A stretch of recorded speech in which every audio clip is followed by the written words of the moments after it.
ಅಲ್ಲಿ ಮಾತಾಡಿಸ್ತಾರ ಗುರು ಫೋನಲ್ಲಿ ಎಲ್ಲರೂ ನೀವೇ ಮಾತಾಡಿಸ್ತಾರೆ. ಈಗ ಸಿಎಂ ಭೇಟಿ ಆಗಿದ್ರೆ ಮದ್ದೂರು ಘಟನೆ ವಿಚಾರವಾಗಿ ಸಾಕಷ್ಟು ಇದಾಗ್ತದೆ. ಈಗ ಹಿಂದಿನ ಮಾಹಿತಿ ಏನು ಸರ್ ಮಂಡ್ಯ ಉಸ್ತುವಾರಿ ಸಚಿವರಾಗಿ ನನಗೆ ನಿನ್ನೆ ಎಲ್ಲ ಕಾಮಾಗಿ ನಡೆಯುವಂಥ ಸಂದರ್ಭದಲ್ಲಿ ಮುಸ್ಲಿಮ್ಸು ಮಸೀದಿ ಕಡೆಯಿಂದ ಯಾರೇ ಪಬ್ಲಿಕ್ ಸಂಘಟನೆ ಇಲ್ಲ, ಅದು ಎಲ್ಲಿಂದ ಕಲ್ಲು ಬಂತು ಅಂತ ಗೊತ್ತಾಗಿಲ್ಲ. 2 ಕಲ್ಲನ್ನು ಎಸ್ತಿರ್ತಕ್ಕಂಥದ್ದು ಮಾಹಿತಿ ಇದೆ. ಅದಾದ ಮೇಲೆ ತಕ್ಷಣ FIRನ ದಾಖಲಿಸ್ಕೊಂಡು 21 ಜನ ಮುಸ್ಲಿಮ್ನ ಅರೆಸ್ಟ್ ಮಾಡಿದ್ದಾರೆ.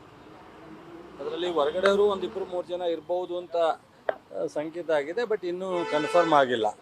ಸೊ ಹಿಂದೂಗಳ ಮೇಲೆ ಯಾವುದೇ ಕೇಸ್ ಹಾಕಿಲ್ಲ, ಯಾರನ್ನೂ ಅರೆಸ್ಟ್ ಮಾಡಿಲ್ಲ. ಏನು ಕಲ್ಲು 2 ತೂರಾಟ ಬಂದಿದೆ.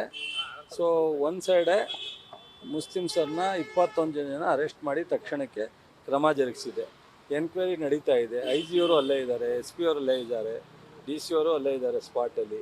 ಈಗ ಬೆಳಗ್ಗೆ ಈ ಜನತಾದಳ ಮತ್ತು BJP ಸಂಘಟನೆ ಎಲ್ಲರೂ ಸೇರಿ ಬಹುಶಃ ನಾನು ಅಂದ್ಕೊಂಡಿದ್ದೀನಿ ಇಷ್ಟು ಬೇಗ ಕ್ರಮ, ಯಾವುದೇ ಕೇಸನ್ನು ಕೌಂಟ್ರ್ ಕೇಸ್ ಮಾಡ್ದಲೆ ಕಲ್ಲು ಎಸೆತ ಮಾಡಿರ್ತಕ್ಕಂಥವ್ರ ಮೇಲೆ ಕ್ರಮ ಜರುಗಿಸಿದ ಮೇಲೆ ಅವ್ರು ಕೇಳೋದಾದರೆ ಹೆಚ್ಚುವರಿ ಎನ್ಕ್ವೈರಿ ಕೇಳ್ಬೋದಾಯಿತು, ಇನ್ನೂ ಹೆಚ್ಚಿನ ಕ್ರಮ ತಗೊಳ್ಳಿ ಅಂತ ಕೇಳ್ಬೋದಾಯಿತು.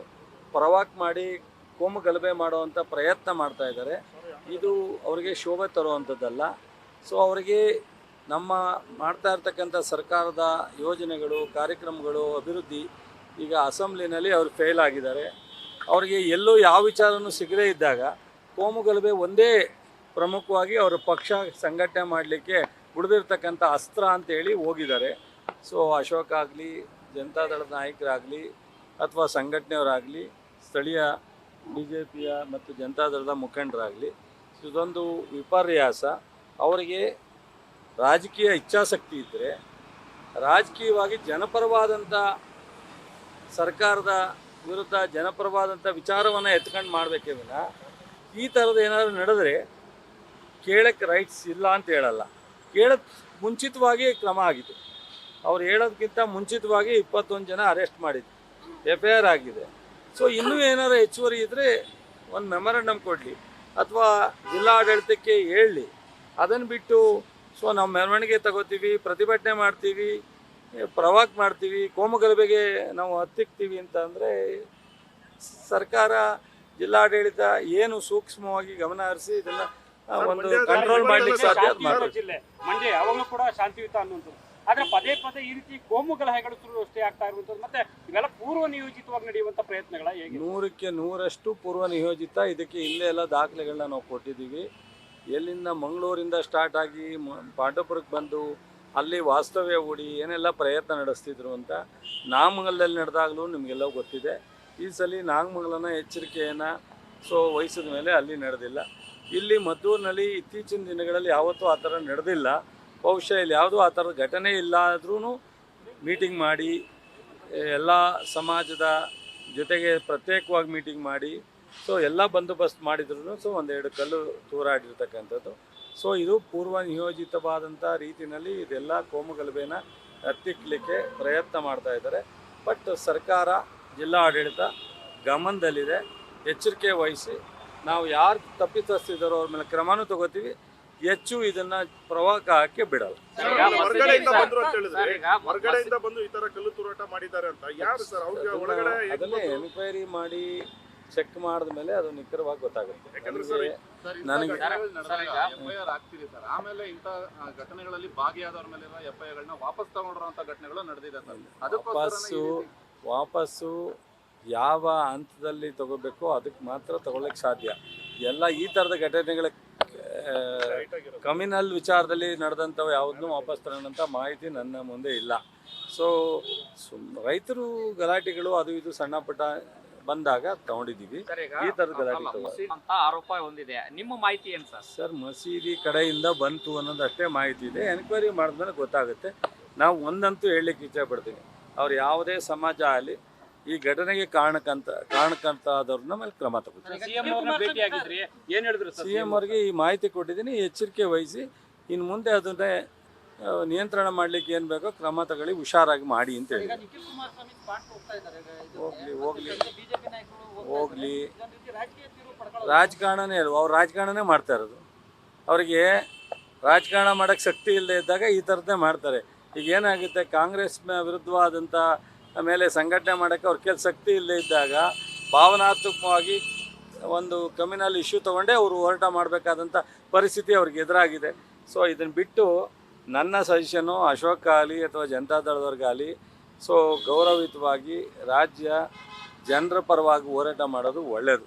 ರೈತರ ಸಮಸ್ಯೆಗಳಿದ್ದಾವೆ ಅಥವಾ ಸೊ ಈ ಥರದ ನಾವು ಯಾವುದೇ ಓಲೈಕೆ ಮಾಡೋ ಪ್ರಶ್ನೆ ಇಲ್ಲ. ಓಲೈಕೆ ಮಾಡಂಗಿದ್ರೆ 21 ಜನ ನಾವೇ ಕರೆಕ್ಟ್ ಮಾಡ್ತೀವಿ. ಓಲೈಕೆ ಮಾಡಿದ್ರೆ 21 ಜನ ತಕ್ಷಣ ಅರೆಸ್ಟ್ ಆಗಿ ಮಾಡ್ತೀವಿ. ಕಂಟ್ರೋಲ್ ಇದೆ. ಒಂದು ನಿಮಿಷ ಇದೆ, ಗೊತ್ತಿದೆ ಮೀಡಿಯಾದವರು ಯಾವ ರೀತಿ ನೀವು ನಿಮಗೆ ಮಾಹಿತಿ ಬರುತ್ತೆ, ಯಾವ ರೀತಿ ನೀವು ಅದನ್ನು ಜನರಿಗೆ ತೋರಿಸ್ತೀರಾ ಅನ್ನೋದು ನನಗೂ ಗೊತ್ತಿದೆ. ಒಂದು ನಿಮಿಷ ಕೇಳಿದ್ರು, ನನಗೂ ಗೊತ್ತಿದೆ.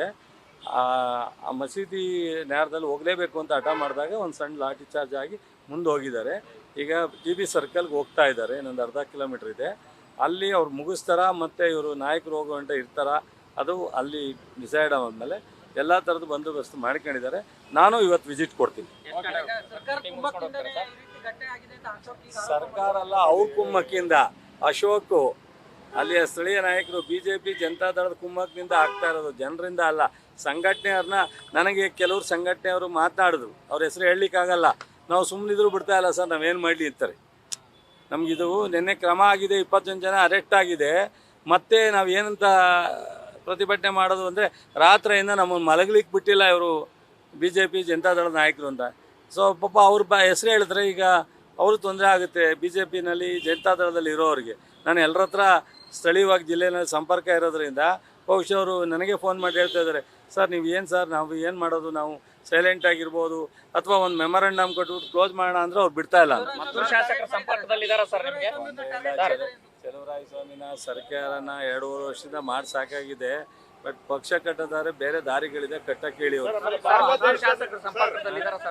ಅವರು ಅವ್ರ ಮಗಳನ್ನ ವಿದ್ಯಾಭ್ಯಾಸಕ್ಕೆ ಹೈಯರ್ ಎಜುಕೇಷನ್ಗೆ ಲಂಡನ್ಗೆ ಅಡ್ಮಿಷನ್ ಮಾಡಿಸ್ಲಿಕ್ಕೆ ಹೋಗಿರಬೇಕು ಅಂತ ಅನ್ಕೊಂಡಿದ್ದೀನಿ. ಹೋಗ್ತೀನಿ ಅಂದಿದ್ರು, ನನಗೆ ಇವತ್ತು ಬೆಳಗ್ಗೆಯಿಂದ ಸಿಕ್ಕಲಿಲ್ಲ ಫೋನು.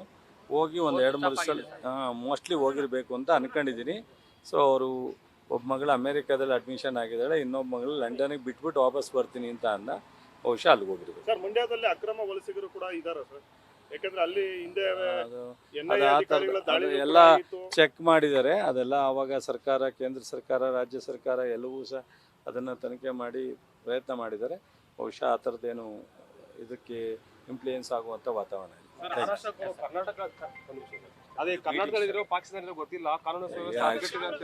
ಅಶೋಕ್ ಅವರು ಬಿಟ್ರಿ ಪಾಪ, ಅವ್ರು ಏನು ಈಗ ಏನಾಗುತ್ತೆ, BJPಲಿ ಏನೋ ಮೋಸ್ಟ್ಲಿ ಅವರನ್ನು ಬದಲಾವಣೆ ಮಾಡ್ತೀವಿ ಅಂತ ಹೇಳಿರ್ಬೇಕು, ಅದಕ್ಕೆ ಸ್ಪೀಡಪ್ ಆಗಿದ್ದಾರೆ.